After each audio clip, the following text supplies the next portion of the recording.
Hello friends,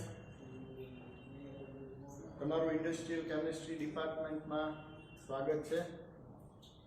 pandemic સિચ્યુએશનમાં આપણે લોકો ઓનલાઈનમાં ભણતા ટેવાઈ ગયા છીએ અને ટેવાવું પડે એમ પણ હતું. તમારું બીએસસી સેમેસ્ટર 3 આખું તમે ઓનલાઈન ભણ્યા, જેમાં થિયરી અને પ્રેક્ટિકલ્સ નો અભ્યાસ પૂરો કર્યો અને એક્ઝામ પણ આપી દીધી. પણ કન્ડિશન હજી ચેન્જ નથી અને એટલા માટે જ તે ઓનલાઈન સિસ્ટમમાં આપણે વધુ અભ્યાસ કરવા માટે આગળ વધી રહ્યા છીએ. આપણા થિયરી અને પ્રેક્ટિકલના વિડીયોઝ છે એ રેગ્યુલર બેઝિસ ઉપર આપણી ઇન્ડસ્ટ્રીયલ કેમિસ્ટ્રી ડિપાર્ટમેન્ટની જે યુટ્યુબ ચેનલ છે એની ઉપર અપલોડ થતા રહેશે. એટલે રેગ્યુલર તમે લોકો જોતા રહેશો. સબસ્ક્રાઈબ કરજો, લાઈક કરજો, બરાબર. બેલ બટનને પણ ક્લિક કરજો એટલે તમે નોટિફાઈ રહ્યો સતત અને સતત. તો અત્યારના લેક્ચરમાં આપણે આપણા ઇન્ડસ્ટ્રીયલ કેમિસ્ટ્રીના બીએસસી સેમેસ્ટર 4 ના પ્રેક્ટિકલ માટેની થોડીક ચર્ચા કરીએ અને પહેલો પ્રેક્ટિકલ પણ શીખીએ. પણ એ પહેલાં આપણો જે સિલેબસ છે એની અંદર જે પ્રેક્ટિકલી આપણે અભ્યાસ કરવાના છીએ એવી 2 એક્સરસાઇઝ છે. એમાં એકનું નામ છે ઓર્ગેનિક પ્રિપરેશન અને બીજાનું નામ છે ઇનઓર્ગેનિક ક્વોલિટેટિવ એનાલિસિસ, એટલે કે આઈક્યુ. હું તમને થોડીક માહિતી આપું છું ઓર્ગેનિક પ્રિપરેશન માટે. લાસ્ટ સેમેસ્ટર હતું એમાં તમે ફાઇન કેમિકલ્સ બનાવ્યા, લાઈક મેગ્નેશિયમ કાર્બોનેટ બનાવ્યો, હાઇડ્રોક્સાઇડ બનાવ્યો, ટ્રાયસિલિકેટ અને નંબર ઓફ. તો એવી જ રીતે અત્યારે આપણે ઓર્ગેનિક કમ્પાઉન્ડ્સ બનાવવાના છે. કેટલાક ઇન્ટરમીડિયેટ ટાઈપના કમ્પાઉન્ડ છે, કેટલાક ડ્રગ્સ ટાઈપના કમ્પાઉન્ડ છે, પણ ખરેખર ઇન્ડસ્ટ્રીને રિલેટેડ કહી શકાય એવી આ બધી પ્રિપરેશન છે. જુદા જુદા પ્રકારની યુનિટ પ્રોસેસીસ અને યુનિટ ઓપરેશન્સનો તમે યુઝ કરશો, કારણ કે આપણને પહેલેથી જ ભણવામાં આવે છે what is unit process and what is unit operation. તો આ બધાનું સમન્વય કરી અને આપણે કોઈ એક કમ્પાઉન્ડનું મેન્યુફેક્ચરિંગ લેબોરેટરી લેવલે કરતા શીખીશું. અને એમાં મેં કીધું એમ કે ડ્રગ્સ છે, બરાબર. કેટલાક એવા કમ્પાઉન્ડ છે કે જેમાંથી ફર્ધર આગળ ડાય બનાવી શકાય, નવી પ્રકારની કોઈ ઇન્વેન્શન પણ કરી શકાય, એવા બધા કમ્પાઉન્ડ છે.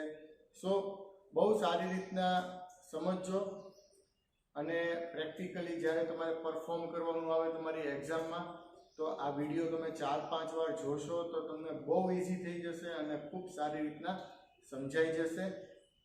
પ્રિપરેશનનો પહેલો પ્રેક્ટિકલ આપણે હમણાં શરૂ કરીએ એ પહેલાં યશભાઈ તમને થોડીક આઈક્યુની માહિતી આપશે. હા, તો આપણે આઈક્યુ આગળના સેમેસ્ટરમાં કેમેસ્ટ્રીમાં જોઈ ગયા છો, બરોબર છે. તો એ રીતના આપણે આઈક્યુમાં જુદી જુદી ટેસ્ટ દ્વારા પોઝિટિવ રેડિકલ અને નેગેટિવ રેડિકલ ફાઇન્ડ કરવાના રહે છે. તો એ પ્રેક્ટિકલ તમને બીજા ફેકલ્ટીઝ દ્વારા સમજાવવામાં આવશે. અમે ઓર્ગેનિક પ્રિપરેશન હું અને રવીશભાઈ તમને સમજાવીશું. સો હવે આપણે આપણા પ્રેક્ટિકલ તરફ જઈએ અને પહેલો પ્રેક્ટિકલનું શુભારંભ કરીએ, બરાબર. તો ફ્રેન્ડ્સ, હમણાં આપણે ચર્ચા કરી એ પ્રમાણે બીએસસી સેમ 4 ના પ્રેક્ટિકલ શરૂ કરવા જઈ રહ્યા છીએ. અને એમાં ફર્સ્ટ આપણી જે પ્રેક્ટિકલની એક્સરસાઇઝ છે એમાં ઓર્ગેનિક પ્રિપરેશન છે. અને પ્રિપેરેશનનો એમ છે ટુ પ્રિપેર એસિટેનિલાઇટ ફ્રોમ એનિલિન. સો અહીંયા પ્રેક્ટિકલી જ્યારે આપણે કોઈ કમ્પાઉન્ડ બનાવીએ છીએ ત્યારે સૌથી પહેલાં જે તે કમ્પાઉન્ડ રો મટીરિયલ તરીકે આપણે લઈએ છીએ તો એનું કેટલા એમએલમાં છે, કેટલું એનું વેઇટ લેવાનું છે, એક્યુરેટલી એની કેલ્ક્યુલેશન કરી અને એ પ્રમાણે આપણે વધવું જોઈએ આગળ. સો અહીંયા એનિલિનમાંથી એસિટેનિલાઇટ બનાવવા માટે આપણી પાસે રો મટીરિયલ બે છે, બરાબર. એક છે એનિલિન જે આપણે 5 ml લેવાનો છે, બીજો છે ગ્લેશિયલ એસિટિક એસિડ કે જે આપણે ઓલમોસ્ટ 10 ml એપ્રોક્સ લીધો છે. સામાન્ય રીતે એસિટેનિલાઇટની પ્રિપરેશનમાં એસિટિક એનહાઇડ્રાઇડ ની રિક્વાયરમેન્ટ રહેતી હોય છે, કારણ કે એ પણ એક રો મટીરિયલ છે. પણ અવેબિલિટી આપણે લેબમાં હોય ન હોય, અથવા ઘણીવાર એસિટિક એનહાઇડ્રાઇડ છે એનું એનહાઇડ્રસ ફોર્મ છે એ ટ્રાન્સફર થઈ જાય છે શેમાં? એસિટિક એસિડમાં અગેન. એટલા માટે આપણે જે રિક્વાયરમેન્ટમાં એસિટિક એસિડ છે એ આપણે થોડું એક્સેસ લઈ લઈએ છીએ, જેથી આપણી પ્રિપરેશનમાં કોઈ ફેર પડતો નથી. ગ્લાસવેરની રિક્વાયરમેન્ટ જોઈએ તો ફર્સ્ટ સ્ટેજની અંદર જ્યારે આપણે રિએક્શન મૂકીએ છીએ ત્યારે આપણી રિક્વાયરમેન્ટ છે આરબીએફ. આને કહેવાય આરબીએફ, રાઉન્ડ બોટમ ફ્લાસ્ક. અચ્છા, આરબીએફ છે રાઉન્ડ બોટમ છે નીચેથી, અને બહુ એક્સપેન્સિવ આઇટમ છે એટલે તૂટી ન જાય કે એનું ધ્યાન રાખવા માટે આપણે અહીંયા કોઈ પણ જગ્યાએ ગમે તેમાં મૂકી દીધું તો એમ નહીં, બરાબર. એને પ્રોપર આપણે ટ્રાયંગલ ઉપર આવી રીતના વ્યવસ્થિત રીતના મૂકી દઈએ કે જેથી બીજી કોઈ ઇસ્યુ થવાની સંભાવના ન રહે. અથવા તો કોઈ બીકર હોય તો બીકરની ઉપર જ એને સાઈડમાં ખૂણામાં મૂકી શકાય છે, જેથી કોઈ એને તૂટવાની સંભાવના ન રહે. પણ આફ્ટર આરબીએફ આપણી સેકન્ડ જે અગત્યની રિક્વાયરમેન્ટ છે એ છે કન્ડેન્સર. કારણ કે અહીંયા આપણે કન્ડેન્સેશન સિસ્ટમ મૂકવાની છે, reflux condenser, reflux water condenser. જો કન્ડેન્સેશન પ્રોસેસ જે થાય છે ને એમાં અહીંયા બે રીતના રિફ્લક્સ કન્ડિશનમાં મૂકે ત્યારે બે રીતે થાય. એક રિફ્લક્સ વોટર કન્ડેન્સર મૂકી શકાય, બરાબર, અને બીજું છે એર કન્ડેન્સર. આ કન્ડેન્સર હોય ને એની અંદર ટ્યુબ હોય, એમાંથી વેપર જે છે એ રિએક્શનની વેપર અહીંયાથી ઉપર જાય. પણ જ્યારે વોટર ફ્લો ચાલુ હોય તો વોટર ફ્લો જે બહારની સરફેસમાં વોટર ફ્લો ચાલે છે એના પરિણામે કન્ડેન્સેશન થાય છે, એટલે વેપર બહાર નીકળી જવાના બદલે પાછી રિફ્લક્સ થઈને પાછી ફરે છે. સો એ થયું રિફ્લક્સ વોટર કન્ડેન્સર. બટ જ્યારે આપણે વેપરને બહાર જ જવા દેવાની છે તો ત્યારે કોઈ ટ્યુબ ન હોય અથવા તો વોટર સપ્લાય ન હોય તો ડાયરેક્ટ ચાલે તો એ સિમ્પલ રિફ્લક્સ કન્ડેન્સર જ થયું, બરાબર. એર કન્ડેન્સર કહેવાય એને મેઇન. તો અહીંયા કન્ડેન્સરને આ રીતના જ્યારે આપણે ગોઠવીએ છીએ તો એમાં નીચેનો છેડો છે એ હંમેશા શેમાં આવશે? નળમાં આવશે. જો આ બધું મગજમાં રાખજો, ઓનલાઈન મોડમાં ભણીએ છીએ એટલે અહીંયા નીચેનો છેડો જે છે એ ક્યાં આવશે? નળમાં લાગશે. અને ઉપરનો છેડો છે એ સિંકમાં. સિંકમાં એવી રીતના ગોઠવવાનું કે જે ક્યાંયથી બહાર ન આવે કે ટેબલ આપણું ખરાબ થાય કે એવું બધું ધ્યાન રાખવામાં આવે તો સારું. ઓકે, આ રીતના આપણે રિફ્લક્સ વોટર કન્ડેન્સર પાણી નહીં તો પાસ કરી દેવાનું એકવાર, એટલે બધી સિસ્ટમ ઓકે થઈ જાય. પછી આપણે બીજી આપણી રિક્વાયરમેન્ટ છે એ ચેક કરવાની. તો એમાં આપણી રિક્વાયરમેન્ટમાં છે સેન્ડ બાથ. જુઓ, સેન્ડ બાથ અને વોટર બાથ એવા વર્ડ આવે. વોટર બાથ આવે એટલે કે એવું કઈ આપણે બાથ ગોતવા જઈએ લેબમાં કે ક્યાં છે વોટર બાથ, તો એવું નથી. વોટર બાથ મીન કે જ્યારે આપણે વોટર બાથનો સંદર્ભ લેવાનો કીધો હોય ત્યારે તપેલીની અંદર આપણે પાણી ભરી દઈએ, બરાબર, અને અહીંયા સિસ્ટમની સાથે મૂકી દઈએ તો ઇટ ઇઝ કોલ્ડ વોટર બાથ. પણ જ્યારે આપણે આની અંદર રેતી, બરાબર, રેતી મૂકીએ ત્યારે એને આપણે કહીએ છીએ સેન્ડ બાથ. તો અહીંયા આપણે પ્રેક્ટિકલની અંદર સેન્ડ બાથનો યુઝ કરીએ છીએ. તો સેન્ડ બાથમાં સેન્ડ કેટલી લેવી એ પણ ઇમ્પોર્ટન્ટ છે. અહીંયા ટેમ્પરેચર આપણે 100 ડિગ્રી પ્લસ લઈ જવાનું છે. વોટર બાથ મૂકી શકાય પણ જ્યારે 100 ડિગ્રી પ્લસ ટેમ્પરેચર લઈ જવાનું હોય ત્યારે આપણે વોટર બાથ નથી મૂકી શકતા, ડાયરેક્ટ હીટિંગ કરી શકીએ. પણ સેફ્ટી પ્રિકોશનને ધ્યાનમાં રાખીએ તો સેન્ડ બાથ ઇઝ બેટર. એટલે સેન્ડ બાથ અહીંયા આપણે મૂકીએ છીએ. સેન્ડ કેટલી લેવી તો એ પણ અગત્યનું છે. અડધી તપેલી કે આખી તપેલી ભરીને સેન્ડ લેવાય નહીં, કારણ કે સેન્ડને ગરમ થતા જ પાછી એટલી વાર લાગશે તો એકલો આપણો ટાઈમ બગડે. ખાલી તળિયું ઢંકાય, આરબીએફ ની સપાટી છે એ રેતી ઉપર રહે, બસ દેટ ઇઝ ઇનફ. એટલી જ આપણે સેન્ડ લઈશું કે જેથી આપણું કામ પણ ફટાફટ થાય. તો આ રીતે અહીંયા જે બર્નર પ્રોપર વર્ક કરતું હોય બર્નરની ઉપર આપણે ફ્લેમ પ્રોટેક્ટર અથવા તો ટ્રાયપોડ મૂકીએ, બરાબર, અને એની ઉપર આ રીતે આપણે આ તપેલીને મૂકી દેવાની છે. ફ્લેમ પ્રોટેક્ટરની ઉપર વાયર કોઝ મૂકવાની જરૂર નથી, ડાયરેક્ટ તપેલી. કારણ કે ઘણા સ્ટુડન્ટ એક્ઝામ હોય કે ક્યારેક આમ ફ્રસ્ટ્રેટેડ થઈ ગયા હોય, ભણીને થાકી ગયા હોય, તો ઘણીવાર આવી ભૂલ કરી નાખતા હોય કે તપેલીની નીચે વાયર કોઝ મૂકી દે. એનો કોઈ મતલબ નથી, માત્ર તપેલી મૂકવાની છે. આ રીતની એસેમ્બલી ગોઠવેલી છે.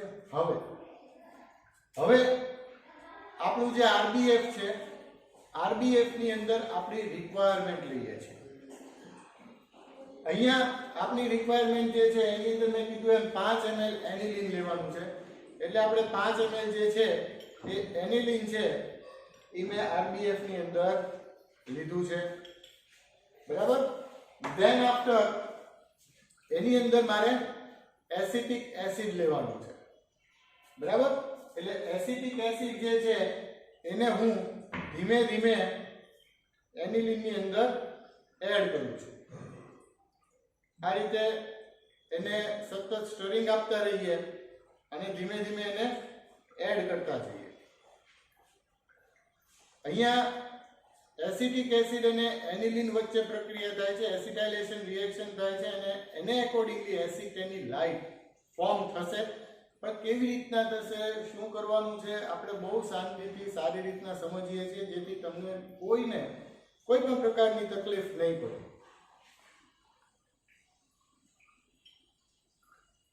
આ રીતે ધીમે ધીમે એડ કરતા જઈએ અને સાથે સાથે એને કોન્સ્ટન્ટ સ્ટરિંગ પણ આપતા જઈશું.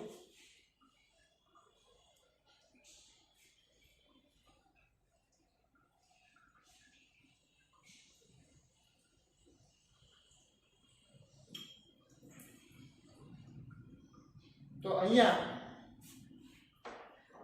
આ રીતે એડિશન મારે થઈ ગયું કમ્પ્લીટ.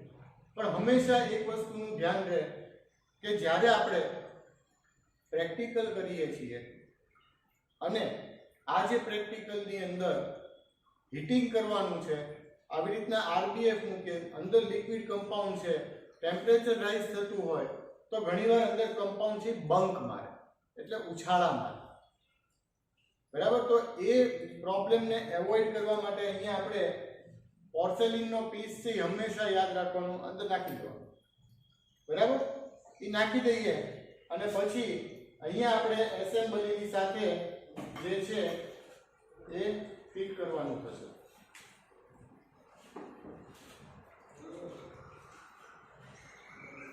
તો અહીંયા આપણે જોઈએ કે મેં વ્યવસ્થિત રીતના ફિટ કરી નાખ્યું.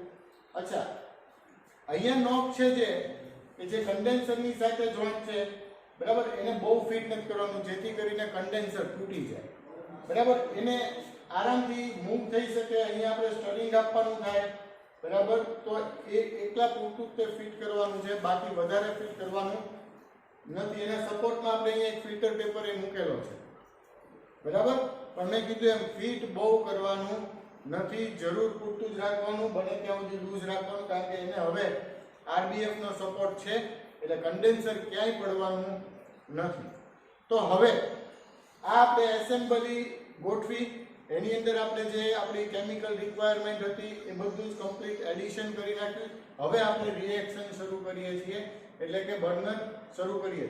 હંમેશા જ્યારે આવી એસેમ્બલી હોય અને બર્નર શરૂ કરવાનું હોય ને ત્યારે માચિસનો યુઝ કરવાનો, બાકસનો, બરાબર.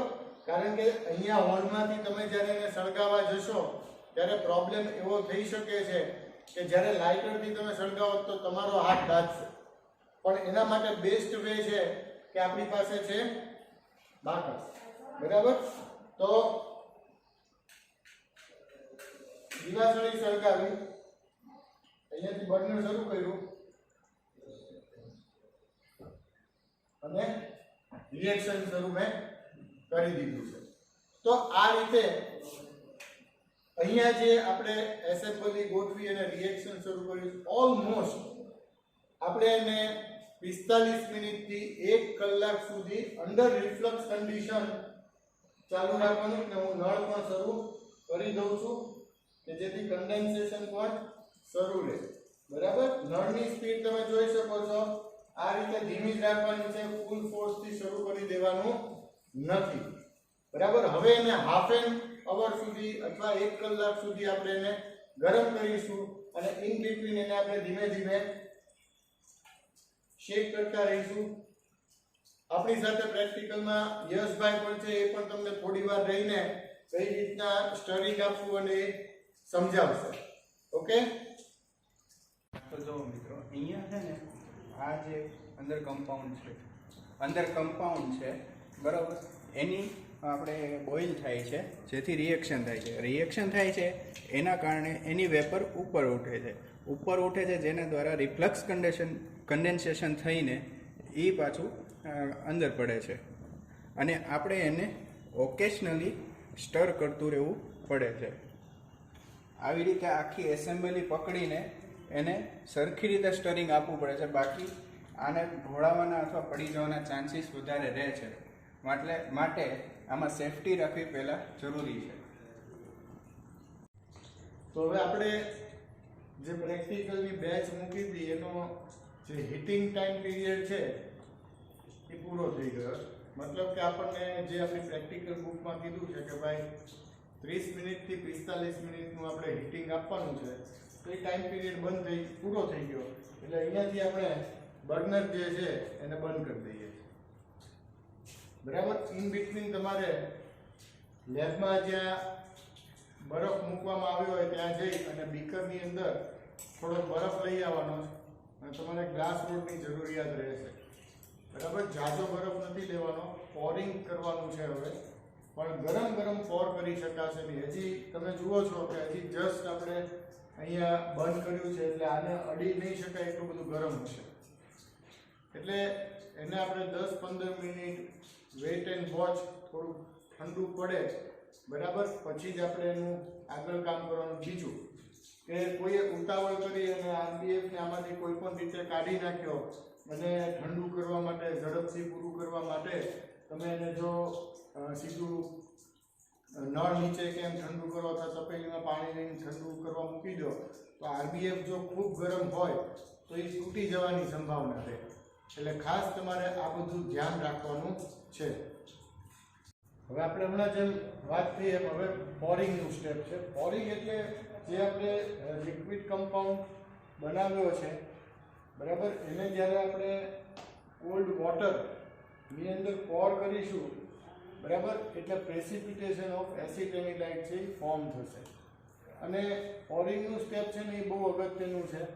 એમાં બહુ જ સાવચેતી રાખવી પડે, નહીંતર ઘણીવાર તમારે રિએક્શન થયું હોય તેમ છતાંય તે પ્રોડક્ટ ન આવે. અહીંયા આપણે બરફ અને વોટરનું કોમ્બિનેશન રાખ્યું છે અને ડ્રોપ બાય ડ્રોપ પોરિંગ કરીશું કે જેથી તમને ખ્યાલ આવે અને વિથ કોન્સ્ટન્ટ સ્ટરિંગ. બરાબર. યશભાઈ છે એ ડ્રોપ બાય ડ્રોપ એડિશન કરે છે આની અંદર અને હું છે કોન્સ્ટન્ટ સ્ટરિંગ ચાલુ રાખું છું, તમે જોઈ શકો છો.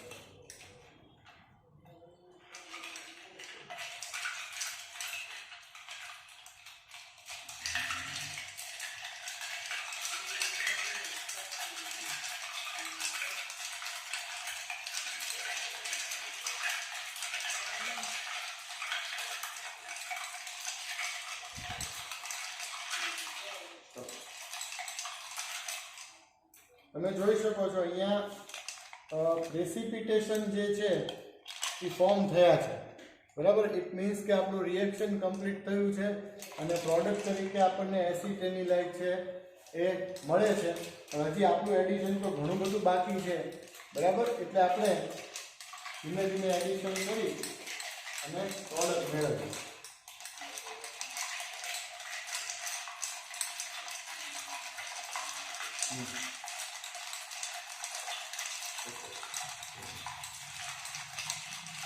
થોડુંક એડિશન કરીને સ્ટોપ કરીને થોડી વાર એને ખૂબ જ સ્ટરિંગ આપવાનું બરાબર.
ઓલમોસ્ટ 50% બરફ છે જે ઓગળી ગયો છે, પણ તમે જોઈ શકો છો કે સરસ પ્રેસિપિટેશન છે એ અંદર ફોર્મ થયેલા છે, અને હજી આપણું એડિશન થોડુંક બાકી છે, એટલે આપણી પ્રોડક્ટ ખૂબ સારી આવી છે, અને આપણે પર્સન્ટેજ ઓફ યીલ્ડ પણ એકચ્યુઅલ કાઢીશું, બરાબર, એટલે તમને આઈડિયા આવે.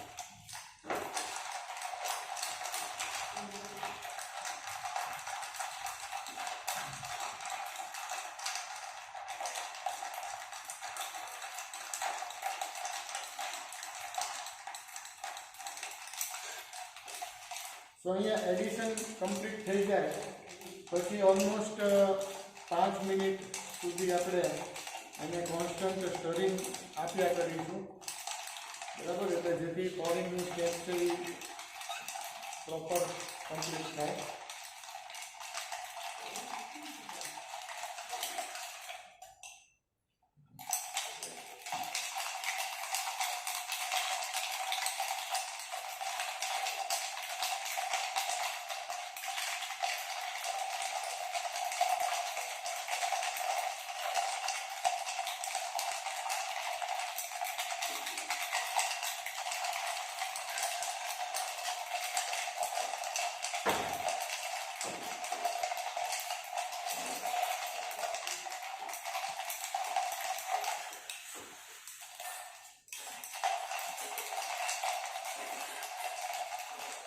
કોન્સ્ટન્ટ સ્ટરિંગ આમાં આપવું નેસેસરી છે, જેથી આપણી દરેક પ્રકારની જે કાંઈ પણ આપણું પ્રોડક્ટ ફોર્મ થઈ છે એ આપણને પ્રેસિપિટેશન સ્વરૂપે મળી જાય.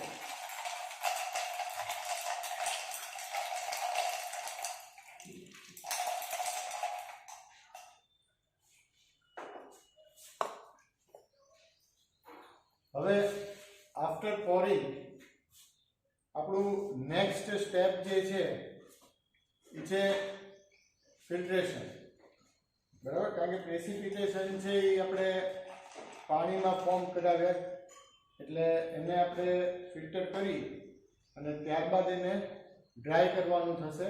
એટલે હજી આપણા 2 સ્ટેપ બાકી છે, ફિલ્ટ્રેશન અને ડ્રાય. કેમિકલ ઇન્ડસ્ટ્રીની રિગાર્ડિંગ વાત કરીએ તો આપણી પાસે જે સ્ટેપ છે હજી એક સ્ટેપ આવેલી છે પલ્વરાઇઝિંગ, બરાબર, એટલે ફિલ્ટ્રેશન પછી ડ્રાઇંગ અને પછી પલ્વરાઇઝેશન થાય, પછી પેકિંગ થાય. ઓકે, ઘણા બધા કમ્પાઉન્ડ એવા હોય કે જેની અંદર પેલેટ્સના ફોર્મમાં હોય, એટલે કે દાણાવાળા કમ્પાઉન્ડ હોય, તો એવી રીતના એ ડિફરન્ટ ટાઈપ્સથી જ્યારે એનું પેકિંગ કરવાનું થાય તો એ પણ અવેલેબલ થાય, પણ આપણે જનરલી એસિડ એનિલાઇટ જે પાવડર ફોર્મમાં આપણને મળતો હોય છે, એટલે અહીંયા આવી રીતના ફિલ્ટર પેપર તો તમને ગોઠવતા ફાવે જ છે, બરાબર, એટલે એને ફનેલમાં રાખી અને અહીંયા આવી રીતના મેં ગોઠવ્યું છે અને આપણે ફિલ્ટ્રેશન સ્ટાર્ટ કરીએ છીએ.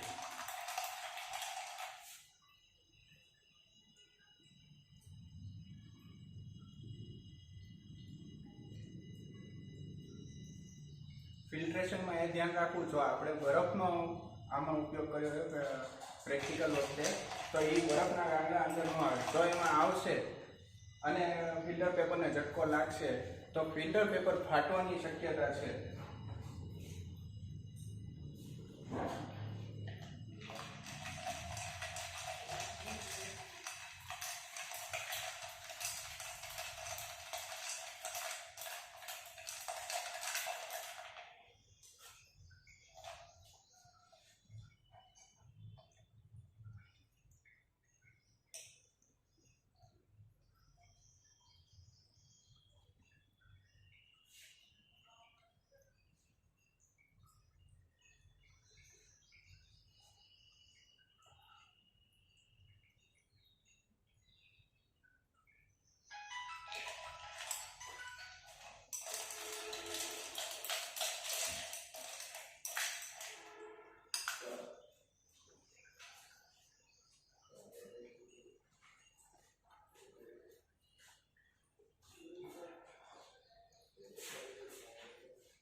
જ્યારે આપણે ફિલ્ટ્રેશન કમ્પ્લીટ થઈ જાય એટલે એને આપણે વોશ આપવા નેસેસરી છે. એટલે 1 થી 2 વોશ આપણે નોર્મલી ડિસ્ટિલ વોટરના આપવા જોઈએ, જેથી કોઈ ટ્રેસ અમાઉન્ટ ઓફ એસિડ કે એની ઇફેક્ટ હોય તો એ પણ રિમૂવ થઈ જાય. તો અહીંયા ડિસ્ટિલ વોટરના હું જે છે એ વોશ પણ આપું છું.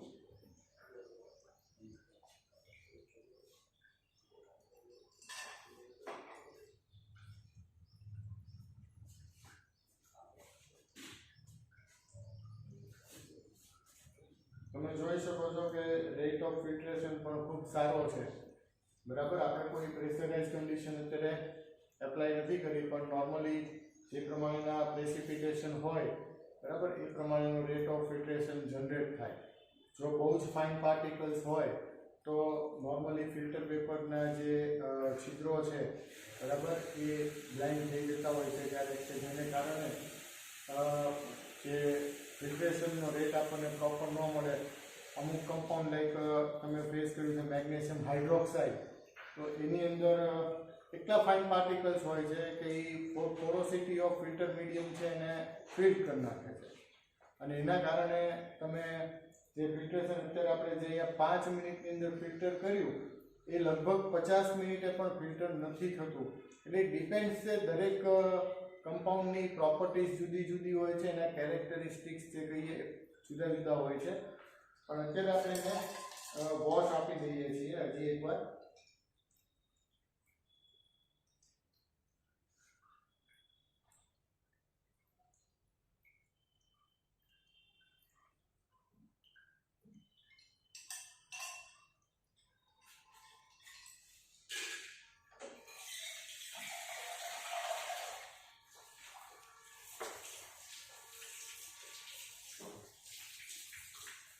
ગ્લાસ તો હંમેશા સાફ કરવાના, બરાબર, કોઈ વસ્તુ ખરાબ રાખી નહીં મૂકવાની. અહીંયા આપણે જોઈએ છીએ કે હજી ફિલ્ટ્રેશન આપણે જે વોશ આપ્યો હતો એટલે હજી ચાલુ છે. કમ્પ્લીટ જ્યારે નીચેથી ફિલ્ટરેટ આવવાનું બંધ થઈ જાય એટલે આપણું નેક્સ્ટ જે ફર્ધર સ્ટેપ છે કે જેને આપણે ડ્રાઇંગ કહીએ છીએ, બરાબર, તો એ આપણે with the help of filter paper, બરાબર, this is kind of filter medium, પણ આપણે ફિલ્ટર પેપરની મદદથી ડ્રાઇંગની પ્રોસેસ પણ જોઈ લઈશું. અને ઓલરેડી તમે લોકો સેમ 3ના પ્રેક્ટિકલ કરી ગયા છો. ભૂતકાળમાં સેમ 1ની અંદર પણ ક્રિસ્ટાઇઝેશન ને એમાં આપણે ક્યાંક ડ્રાઇંગ કરેલું છે, એટલે તમારી માટે એ કોઈ ડિફિકલ્ટ થિંગ નથી, સરસ રીતના થઈ જશે. પણ drying is a part of our practical. So આપણે હવે ડ્રાઇંગ ઉપર આગળ વધીએ.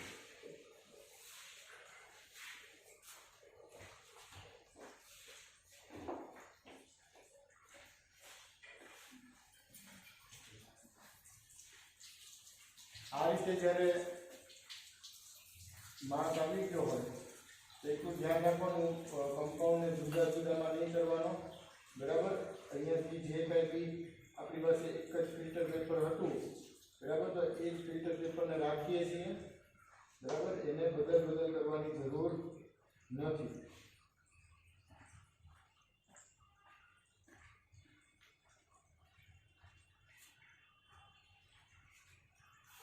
તો જો મેઇન ફિલ્ટર મારું હતું એ એમને રાખ્યું છે, બરાબર. ઘણાને એવી આદત હોય કે આને ખોલીને એમાંથી પાછું સ્કાર્ફેલથી બીજામાં નાખે, તો આની અંદર જે પદાર્થ ચોંટ્યો રહ્યો હોય તો એ આપણું લોસ ઓફ પ્રોડક્ટ થાય. અને એવરી ટાઈમ તમે એવું કરો તો જો 5 ગ્રામ પ્રોડક્ટ આવવાની હોય તો એની બદલે 3 ગ્રામ આવે, 2 ગ્રામ સુધી તમારો લોસ થઈ જાય. પછી આવી રીતના 2 થી 3 ફિલ્ટર પેપરને ઉપર મૂકી એને આપણે પ્રેસ કરી દઈએ, રાઈટ. ફિલ્ટરનો ખૂણો ઉપયોગ કરવાનો એટલે વેસ્ટ ન થાય. તમે જુઓ છો હું દરેક ખૂણો છે ફિલ્ટર પેપરનો યુઝ કરું છું, જેથી કરી અને ફિલ્ટર વેસ્ટ ન જાય. જો ફિલ્ટર પેપર કમ્પ્લીટ ભીના થઈ ગયા છે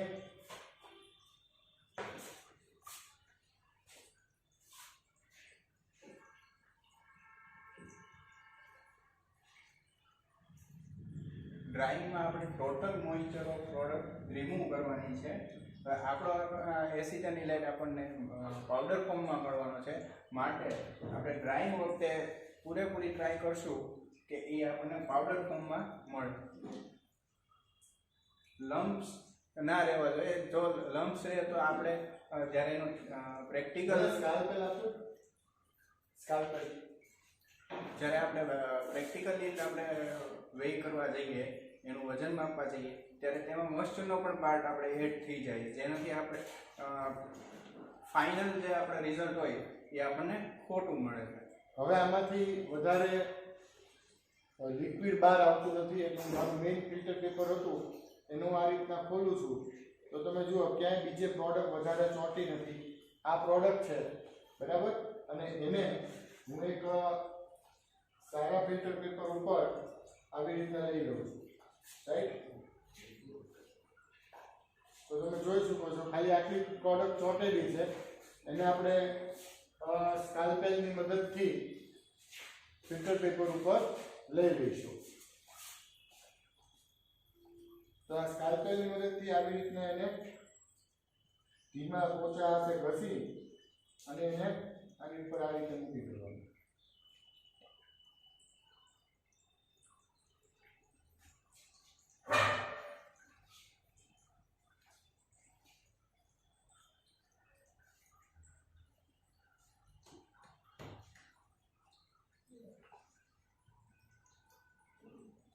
તો ઓલમોસ્ટ પ્રોડક્ટ જે છે એ આ ફિલ્ટર પેપર ઉપરથી આપણે લઈ લીધી, એને આપણે બિનમાં જવા દઈએ અને આ જે પાછી પ્રોડક્ટ છે એને અગેન સ્કાલ્પેલથી હું આવી રીતના એને કટ કરી નાખું છું,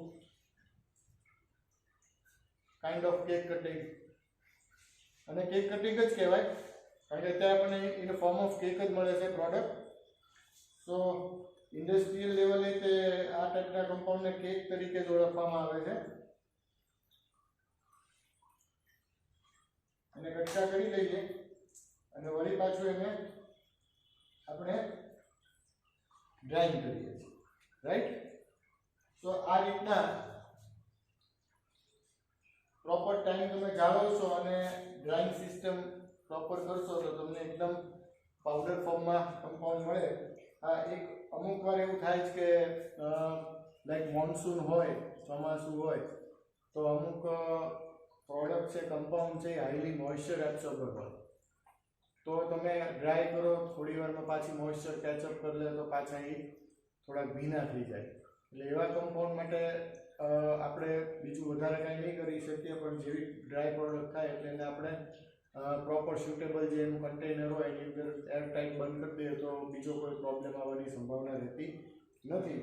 પણ ઓવરઓલ આ રીતના તમારે ડ્રાઇંગનું સ્ટેપ જે છે બરાબર એ ફોલો કરવાનું રહેશે, બરાબર. અહીંયા આ ફિલ્ટર પેપર પણ ભીના થઈ ગયા છે એટલે આપણે એને અગેન બીજા સારા ફિલ્ટરની અંદર ટ્રાન્સફર કરીએ છીએ with the help of સ્કાલ્પેલ.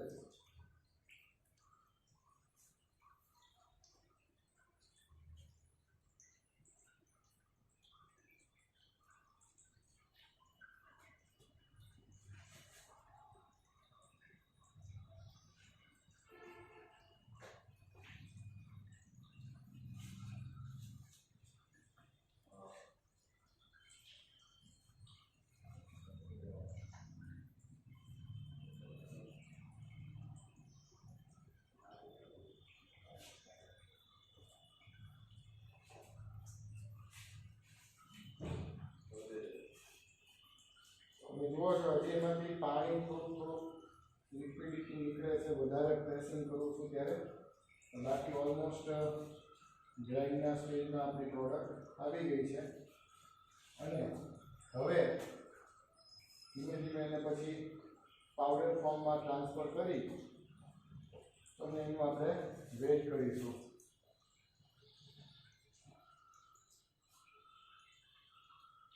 Slight moisture હવે કન્ટેન થાય છે.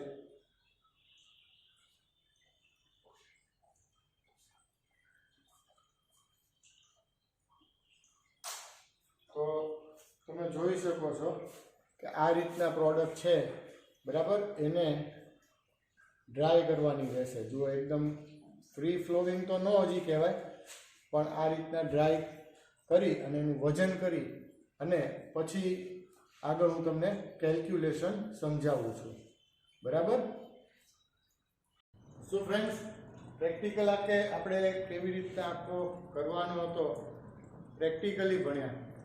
બરાબર? અને એની અંદર સરસ મજાની આપણે yield આવી. પણ જે પાર્ટ છે આખો કેલ્ક્યુલેશનનો પાર્ટ, તો કેલ્ક્યુલેશન કેવી રીતના કરવી? તો સામાન્ય રીતે કોઈ પણ ઓર્ગેનિક પ્રિપરેશન હોય કે આપણે ફાઇન કેમિકલ્સ કે જે કંઈ બી બનાવતા હોઈએ, તો એવા સમયે આપણે એની કેલ્ક્યુલેશનની અંદર 3 બાબતો છે એ શોધવાની હોય છે. એક છે થિયોરેટિકલ yield, બીજી છે પ્રેક્ટિકલ yield અને લાસ્ટ વન છે ઇઝ પર્સન્ટેજ ઓફ it. સો અહીંયા આપણે જોઈએ તો સૌથી પહેલા આપણે શું બનાવ્યું? તો કે ભાઈ એસિટેનિલાઇટ બનાવ્યું. એસિટેનિલાઇટ બનાવ્યું શેમાંથી બનાવ્યું? એનિલિનમાંથી બનાવ્યું. એટલે કે એસિટેનિલાઇટ ફ્રોમ એનિલિન. સો ફર્સ્ટ અહીંયા આપણે લખ્યું છે કેમિકલ રિએક્શન. એટલે કેમિકલ રિએક્શન છે એમાં અહીંયા એનિલિન gives એસિટેનિલાઇટ, પણ વચ્ચેનો જે પોર્શન છે એની અંદર આપણે ટેમ્પરેચર પ્રોવાઈડ કર્યું છે એસિટિક એનહાઇડ્રાઇડ અથવા ગ્લેશિયલ એસિટિક એસિડ. પણ જેમ મેં તમને પ્રેક્ટિકલમાં સમજાવ્યું છે એમાં અહીંયા આપણે ઓલમોસ્ટ જે ક્વોન્ટિટી હતી એની ડબલ કરીને એસિટિક એસિડ લીધો છે. એટલે કે 5 ml ની બદલે 10 ml લીધો instead of acetic anhydride. So glacial acetic acid again, બરાબર, અને એસિટેનિલાઇટ ફોર્મ થાય. સો અહીંયા રિએક્શન જે થાય છે એમાં એનિલિનની એસિટિક સાથે પ્રક્રિયા થાય છે, ત્યારે આ OH અહીંયાથી, બરાબર, અને અહીંયાથી એક H મીન્સ -H2O થાય છે, અને જે છે એ એસિટેનિલાઇટ એટલે બેન્ઝીન રિંગ ઉપર NHCOCH3 ફોર્મ થાય છે. સો આ હતું એનું કેમિકલ રિએક્શન. હવે તો કે હવે એની આપણે થિયોરિટિકલ yield શોધવી. તો અહીંયા એનિલિનનો ફર્સ્ટ ઓફ ઓલ આપણે એનું મોલેક્યુલર વેઇટ શોધ્યો તો ઇટ ઇઝ 93 ગ્રામ પર મોલ એન્ડ એસિટેનિલાઇટ ઇઝ 135 ગ્રામ પર મોલ. સો અહીંયા આપણને આપવામાં આવ્યો તો સેમ્પલ કેટલું? તો કે એનિલિન આપ્યું તો આપણને 5 ml. પણ અહીંયા આપણી જે પ્રોડક્ટ છે એ સોલિડ ફોર્મમાં મળે છે, બરાબર, એટલે આપણે એનિલિનને પણ આપણે ગ્રામમાં કન્વર્ટ કરવા પડે. તો બેઝિક વસ્તુ છે કે જ્યારે આપણી પાસે કોઈ કમ્પાઉન્ડ છે કે એને લિક્વિડ છે ને એમાંથી એને ગ્રામમાં ફેરવવાના હોય, એટ ધેટ ટાઈમ એને આપણે એની ડેન્સિટી વડે ગુણવા પડે. અને એનાથી ઊંધું કે જ્યારે આપણી પાસે કોઈ સોલિડ કમ્પાઉન્ડ છે ને લિક્વિડમાં ફેરવવું હોય તો એને ડિવાઇડેડ બાય ડેન્સિટી કરવું પડે. પણ અહીંયા એનિલિનની ડેન્સિટી છે 1.0297 ગ્રામ પ્રતિ ml. સો અહીંયા આપણે એને 1.0297 વડે 5 ml ને મલ્ટીપ્લાય કરીએ તો 5.15 ગ્રામ પર મોલ થાય. મતલબ કે આપણે અહીંયા કેલ્ક્યુલેશનમાં 135 ગુણ્યા 5.15 ભાગ્યા 93 કરીએ એટલે આપણી થિયોરિટિકલ yield મળે છે 7.47, રાઈટ. અને અહીંયા આ જે આપણને થિયોરિટિકલ yield મળી, પ્રેક્ટિકલ કર્યા પછી આપણને જે yield મળે છે એને આપણે કહીએ છીએ પ્રેક્ટિકલ yield. ફોર એક્ઝામ્પલ કે મને મળી 3.5 ગ્રામ માત્ર, બરાબર, અથવા 3.59 ગ્રામ પ્રેક્ટિકલ yield મળી ફોર એક્ઝામ્પલ. તો આ જે વજનથી મારી પ્રેક્ટિકલ yield મળી, તો આપણને આપણી એક્યુરેસી કેટલી છે, આપણને કેટલા પર્સન્ટેજ yield મળી, તો એના માટેની જે થર્ડ કેલ્ક્યુલેશન છે એ છે percentage of yield.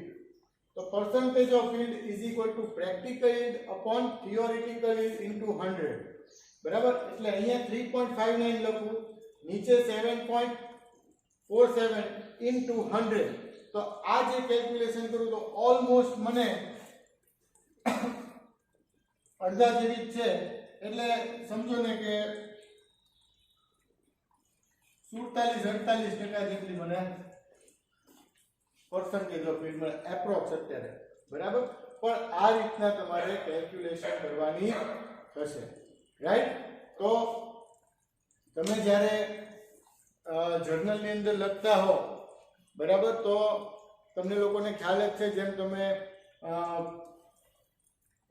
Fine કેમિકલ્સની preparation લખી હતી, તો ફોર એક્ઝામ્પલ આ આપણી જર્નલનું પેજ હોય, બરાબર.